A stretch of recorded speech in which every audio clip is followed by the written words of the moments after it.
तो अब मुदीर जी, आपके रडार पे कौन से हमारे स्टॉक्स रहेंगे, फ्यूचर्स के हिसाब से, ऑप्शंस के हिसाब से, या फिर इंडेक्स के हिसाब से, जो भी आपको सही लगे? देखिए, हम बाय साइड पे ही जा रहे हैं हम्म। और उन स्टॉक्स पे बात करने वाले हैं जहां पर ज्यादा करेक्शन देखने को मिला। और सबसे पहले मैं बात कर रहा हूँ हैवेल्स। हैवेल्स फ्यूचर खरीदारी करने की सलाह है। 1244 के आसपास क्लोज हुआ है, खरीदारी कर सकते हैं। 1290 के टारगेट्स नजर आते हैं। स्टॉप लॉस 1227 का होगा। काफी करेक्शन के बाद स्टॉक में राउंडिंग बॉटम बना। उसके बाद कंटिन्यूस तेजी देखने को मिल रही है। कंज्यूमर ड्यूरेबल्स में वोल्टास में अच्छे रिवर्सल्स बने। क्रॉम्पटन ग्रीव्स में रैली ऑलरेडी बन चुकी है, लेकिन आप देखेंगे 3 4 5 महीने के चार्ट्स पर भी तो सबसे ज्यादा करेक्शन हेवल्स में नजर आई है। और यहाँ से अब रिवर्सल का टाइम है, तो और रैली स्ट्रेच हो सकता है। अभी जो चार्ट्स नजर आ रहे हैं कोई हर्डल नहीं है। Inverse head and shoulder pattern भी ऑलमोस्ट बनता हुआ नजर आ रहा है, तो बाय करने की सलाह है 1290 के टारगेट्स के लिए। स्टॉप लॉस रहेगा 1227 का।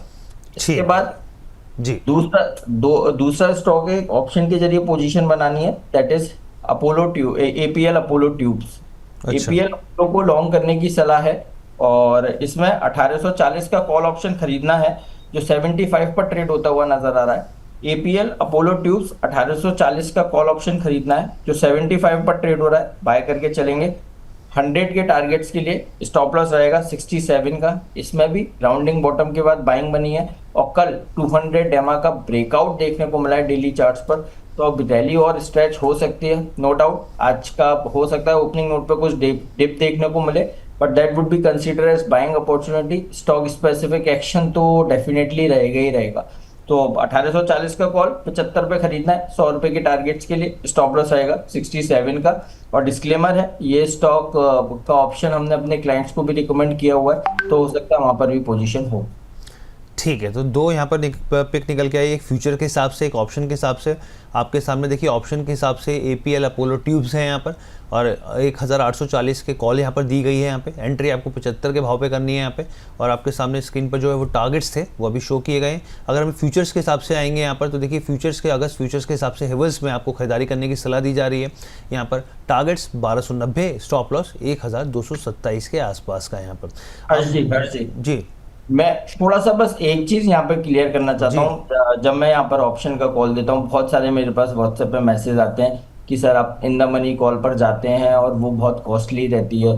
आप out of the money call पर भी आप फोकस कर सकते हैं अगर जैसे मूवमेंट आएगा तो मैं यहाँ पर थोड़ा सा ये क्लैरिफिकेशन देना चाहता हूँ। देखिए, in the money call option को खरीदने में सबसे बड़ा बेनिफिट ये होता है कि अगर 10 5 पॉइंट का करेक्शन चाहे स्टॉक में हो चाहे इंडेक्स में अगर आ भी जाता है ना, तो ऑप्शन पे कोई बड़ा डेंट देखने को नहीं मिलता, क्योंकि इसके अंदर टाइम वैल्यू के साथ साथ इंट्रिंसिक वैल्यू भी होती है।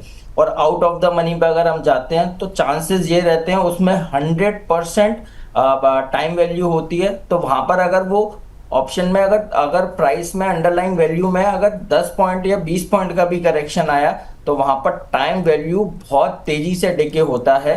तो इसलिए हम कोशिश करते हैं हमेशा in the money call option में अगर आप ट्रेड करेंगे तो विनिंग स्ट्रीक आपकी बढ़ती हुई नजर आएगी, इसलिए इन द मनी पर फोकस किया जाता है। बिल्कुल, ये बात तो आपने बिल्कुल सही कही यहाँ पे, और इस चीज़ को जो है दर्शकों को ध्यान देना चाहिए। अब हम लोग आगे बढ़ते हैं यहाँ पे। अब वरुण जी, आपके पिटारे में क्या है सर, कौन से ऐसे स्टॉक्स हैं जहाँ पर फोकस किया जा सकता है? जी। आज जी सबसे पहले वेरी गुड मॉर्निंग हमारे सभी व्यूअर्स, मोदित जी को और आपकी टीम को। देखिए, कल गुरु पूर्णिमा थी अर्जी, और हम नहीं मिल पाए थे, तो आज सभी व्यूअर्स और मुदित जी को हमारी गुरु पूर्णिमा की शुभकामनाएं। और देखिए अर्जी, मार्केट हमेशा हमने कुछ ना कुछ सिखाता है, तो सबसे बड़ा जो गुरु है मार्केट है। जब तक मार्केट को गुरु मान के चलेंगे, हम शिष्य बन के रहेंगे, तो कुछ ना कुछ सीखेंगे और हमारा जो काम है वो चलता रहेगा। जी, आज की अगर बात करेंगे तो पहले दो चीज मैं आपको अपडेट्स देना चाहूंगा। मन्नप्पुरम फाइनेंस हमने लास्ट वीक करीबन 348 के अराउंड बाई का कॉल दिया था। 360 और 365 के दो टारगेट से टारगेट ओवर अचीव कर चुके हैं, करीबन 370 के अराउंड चल रहा है, तो यहाँ पर प्रॉफिट बुक कर सकते हैं। 360 का कॉल भी था, वहां पर भी टारगेट अचीव हो चुके हैं, तो वहां पर बुक करिए। दूसरा कॉल जो हमने आई थिंक मंडे को डिस्कस किया था, बीईएल पर शॉर्ट कॉल इनिशिएट किया था, आपको अगर याद हो अर्निंग्स के बाद। जी 402 के नीचे शॉर्ट कॉल था और 382 के टारगेट से वो भी वहां पर अचीव हो चुके हैं। और ऑप्शंस में हमने जो बीईएल का जो 400 का कॉल माफ कीजिए पुट लिया था, वहां पर भी टारगेट अचीव हो गया, तो वहां पर भी बुक कर सकते हैं। ठीक है, तो ये जो आपने बताए थे जो ऑब्वियस होते हैं वो टारगेट्स जो है हम लोगों ने दर्शकों के साथ साझा किए थे और वो जो है यहाँ पे अचीव होते हुए दिखे थे और उसके लिए कॉन्ग्रेचुलेशन। मोदी जी के भी पीछे टारगेट्स जो थे काफ़ी सारे वो थे। मैं एक्चुअली क्या होता है कि बहुत सारे दिन भर में आते आते तो सर हम लोग जो है काफ़ी हद तक फोकस करते हैं, कई बार कुछ छूट जाते हैं, लेकिन आपको भी कॉन्ग्रेचुलेशन, बहुत सारे टारगेट्स आपके भी अचीव होते हैं। वरुण जी आपको भी सर, प्लीज़ सर बताएं। जी देखिए, आज के लिए अगर आप बात करेंगे तो कैपिटल मार्केट थीम केफिन टेक के अर्निंग्स के आने के बाद और ओवरऑल आप कैपिटल मार्केट थीम देखेंगे तो काफी बढ़िया यहाँ पर अभी भी चल रहा है। 361 वैम आप देखेंगे तो करीबन 3-4 बार 1150 1160 के जोन से रिजेक्शन ले रहा था और एक बड़े रेंज में कारोबार कर रहा था। अर्निंग्स के बाद आप देखेंगे तो पोजिशनिंग काफी बढ़िया थी, इसलिए एक अपमूव नहीं देखने को मिला, बट कल के सत्र में क्लोजिंग में एक अच्छा ब्रेकआउट दिया है करीबन 1160 के ऊपर। 361 वैम में हम खरीदारी करेंगे करीबन 1150 से लेके 1160 के जोन के अंदर। आपका जो स्टॉप लॉस रहेगा वो करीबन 1130 का रहेगा और जो टारगेट्स है करीबन 1200 और 1245 दो टारगेट्स बने रहेंगे। अगर आपको 1200 की कॉल खरीदना है तो करीबन 28 रुपीज के अराउंड चल रहा है। स्टॉप लॉस आपका 14 रहेगा और आपका जो टारगेट्स है करीबन 48, 60 और 75, ये तीन टारगेट्स आप यहाँ पर ऑप्शंस में रख सकते हैं। थोड़ा सा आपको होल्ड करके रखना पड़ेगा, बट यहाँ पर एक अच्छा मोमेंटम बन सकता है। दूसरा जो कॉल है मेरे ध्यान में जियो फाइनेंस।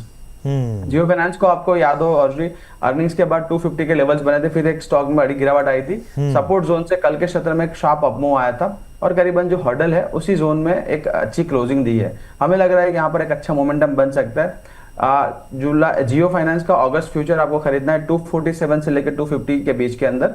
वहां पर स्टॉप लॉस आपका रहेगा 243 और आपके दो टारगेट है करीबन 258 और 265, दो टारगेट्स रहेंगे।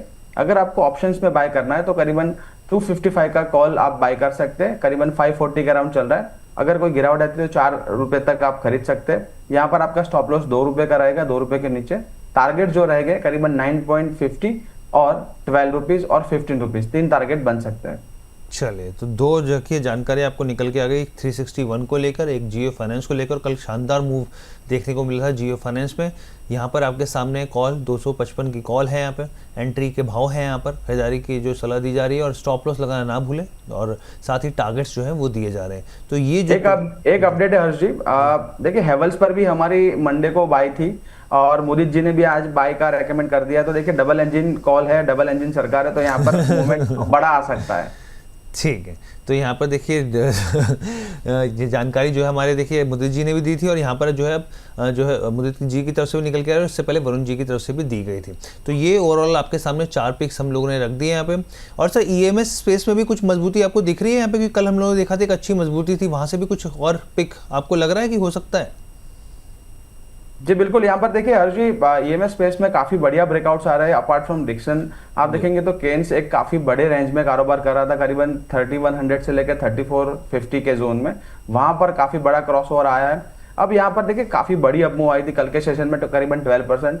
थोड़ा सा करेक्शन आ सकता है, बट 3370 3350 के एक अच्छे जोन के आसपास स्टॉप लॉस रख के यहाँ पर 3800 के टारगेट केन्स में बन सकते हैं। और दूसरा मुझे लग रहा है डार्क हॉर्स हो सकता है पीजीईएल में। देखिए मैनेजमेंट ने लास्ट अगस्त में जो अर्निंग्स आए थे वहां पर गाइडेंस दिए थे और मार्केट को पसंद नहीं आए थे और वहां पर बड़ी हमने एक गिरावट देखी थी करीबन 30% के अराउंड। और करीबन 3 क्वार्टर से यहाँ पर स्टॉक कंसोलिडेट कर रहा है, बट अब डेली चार्ट पर अच्छे क्रॉसओवर्स हुए हैं और यहाँ पर 600 का जो लेवल है वो यहाँ पर स्टॉक बार बार क्लोजिंग दे रहा है। यहाँ पर एक बड़ी अपमूव आ सकते हैं, करीबन 700 के टारगेट बन सकते हैं। 570 का एक स्टॉप लॉस मेंटेन करके चल सकते हैं। वही सर केन्स को लेके मुझे लगा, क्योंकि कल रैली आई थी यहाँ पर और अभी भी ऐसा लग, वही मैं आपसे समझना चाहता था कि लग रहा है आपको कि स्ट्रेंथ है यहाँ पर, नहीं है, यही जानना चाह रहे थे कि ये जो है अभी जिस तरह की तेजी आई है ये आगे भी थोड़ा सा प्रोसेस करती हुई दिख सकती है, नहीं कर सकती, ये जानना था मुझे। बिल्कुल बिल्कुल हर्ष, देखिए आप अगर मैं आपको बात करूँ 14 मई का जो कैंडल था, एक बड़ा कैंडल था केन्स के अंदर, करीबन 20% के अराउंड यहाँ पर डाउन मूव बना था। उसके बाद आप देखेंगे तो लगातार 3 महीने से स्टॉक एक कंसोलिडेशन में है और 3450 के अराउंड से स्टॉक में कोई मूवमेंट नहीं आ रही थी ऊपर की तरफ से। कल का कैंडल देखेंगे तो जो 2 महीने का पूरा कंसोलिडेशन है एक ही कैंडल में विथ हायर वॉल्यूम से निकाल दिया है और जो स्टॉक है करीबन 12% के अराउंड अब था। तो जो गैप जोन है वहां पर एक रेजिस्टेंस आ सकता है करीबन 3800 के आसपास, बट यहाँ पर एक क्लीन मूव अभी भी बन सकता है। तो ये ओवरऑल जानकारी निकल के आ गई। हम लोगों ने देखी ईएमएस स्पेस में भी बात करी यहाँ पे जो है यहाँ पर, और कुछ जो है चार्ट पैटर्न्स जो है हालांकि हमारे गेस्ट बेहतर बताएंगे डिक्सन को लेकर भी, और भी कुछ जो है यहाँ पर मैं देख रहा था स्टॉक्स काफ़ी बेहतर दिख रहे हैं यहाँ पे, देखेंगे आगे क्या होगा। लेकिन ये ओवरऑल था, इस सेगमेंट को फिलहाल ही हम यहाँ पर समाप्त करते हैं।